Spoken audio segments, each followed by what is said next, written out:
ছোটবেলা থেকেই মোটরসাইকেলের প্রতি একটা অন্যরকম ভালো লাগা কাজ করত।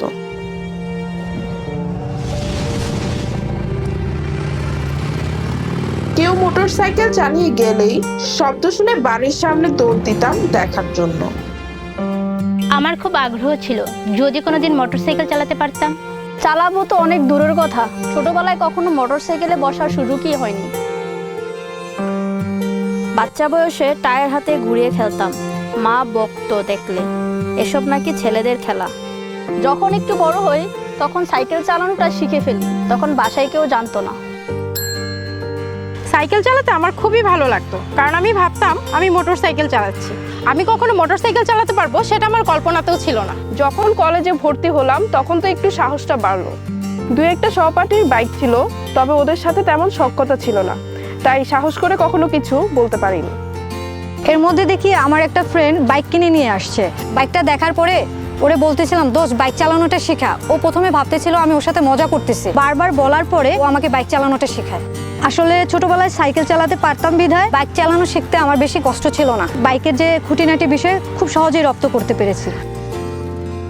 ভেবেছি চালানো শেখা পর্যন্তই আমার গণ্ডি, নিজের তো আর কখনো মোটরসাইকেল হবে না, এত আশা করিও নি কখনো।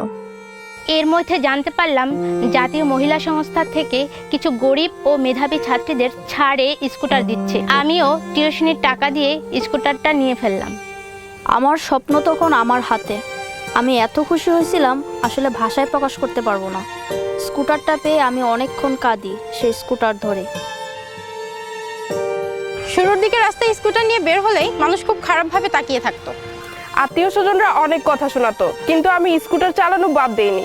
আমি বাদ দেবো কেন, শুধু মেয়ে বলে? যে যাই বলুক না কেন আমি কোনো কিছুই কানে নিতাম না, আমার দৃষ্টি ছিল সামনের দিকে। স্কুটারের সাহায্যে অনেক কঠিন আর সময় সাপেক্ষ কাজ আমার কাছে সহজ হয়ে গেল।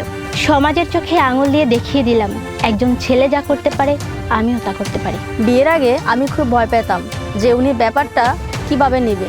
আলহামদুলিল্লাহ সে এখন আমাকে অনেক সাপোর্ট করে। আমার চালানো দেখে অনেক মেয়েদেরই আগ্রহ জাগতো এবং আমাকে নানা রকম প্রশ্ন করতো। আমি হাতে ধরে ধরে তাদের শেখালাম। কিছুদিন পর আরো অনেকে আগ্রহ প্রকাশ করলো। আমি আস্তে আস্তে আগ্রহী সবাইকে ট্রেনিং দেওয়া শুরু করলাম। ইয়ামাহা যখন আমার আগ্রহের কথা জানতে পারলো তখন ইয়ামাহার পক্ষ থেকেই আমাকে বিশাল ট্রেনিং সেন্টারের ব্যবস্থা করে দিল। আমি মেয়েদেরকে শেখাতাম কিভাবে সমাজের টেবু ভেঙে সামনে এগিয়ে যেতে হয়। এখন আমার প্রায় 300 জন স্টুডেন্ট। 400 জন, 300, 1000-এরও বেশি, 600+ স্টুডেন্টকে প্রশিক্ষণ দিয়েছি। আমি আমার ট্রেনিং স্কুলটা নিয়ে স্বপ্ন দেখি একদিন নারীরাও পুরুষের সমান দৌড়াবে, সমাজের উন্নয়নে সমান অবদান রাখবে।